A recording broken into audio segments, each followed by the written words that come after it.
Okay, here's the second video. The actually went 10 minutes. I'm going to try not to keep them as long as that first one. But anyhow, so let's just say I have two vectors. Okay, and let's use them as being length. So they would be having a direction of magnitude of something with meters on there. And if I take my way of measuring them, let's just say this is 10 meters. And this angle is 20 degrees.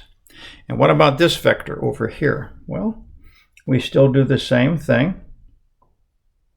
Okay, we go from there, and this has what? An angle. Well, first of all, the vector, let's just say this looks more like maybe 15 meters. And it has a direction of, I'm going to call that's 270. Maybe that's 280 degrees. Okay, and let's just say I want to add those two vectors together.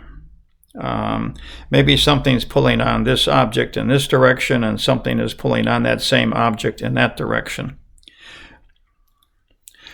Remember what we said when we add vectors, as long as we don't change the length, as long as we don't change the direction, length and direction, I can move this vector or this vector anywhere I want in space.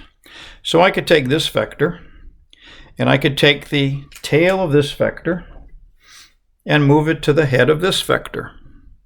I could take the tail of this vector and move it to the head of this vector. Let's do that. Let's move the tail of this vector to the head of this vector. Okay, so I want to keep this angle. Okay, so the line would still be parallel. Okay. And I'm going to move it something like this. Well, let me do this in red.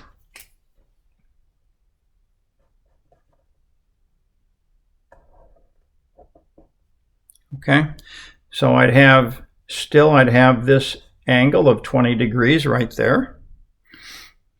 And now, what is the result of adding this vector and this vector? We just go from where I started to where I end.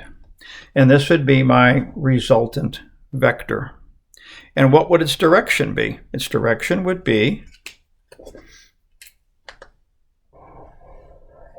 that angle, just like we do in math class. So that's a real quick on adding two vectors which don't line up. All right. And I'm going to make one more short video where we show how to take these and break these into components. You're going to see more in the tutorial or the interactive that I'm going to add, but I just wanted to add this. So for now, we're dealing with vectors the way we deal with them in math class. Everything measured from the x-axis. When we deal with heading and bearing, which is navigation problems, it's weird because we start north and go counterclockwise, or clockwise I should say, but this is just the same. Again, this is I guess we should say that take the tail of one and add it to the head of the other, as long as we don't change the direction and as long as we don't change the length. You could actually do this graphically. You could take and measure this, measure the length of this, say so many centimeters, measure the length of this, and put this in at the same angle, as long as we kept that. And that's how we can actually do things graphically. And we're going to do some of that. We're going to do some of that where we actually do it graphically, where we measure the length of this, so many centimeters, and add vectors that way, and then measure these angles. It works very, very well. It's very intuitive, but now we also need to learn how to do those algebraically as well. Okay, good. This one was under 5 minutes, and so next one I'll keep under 5 minutes as well.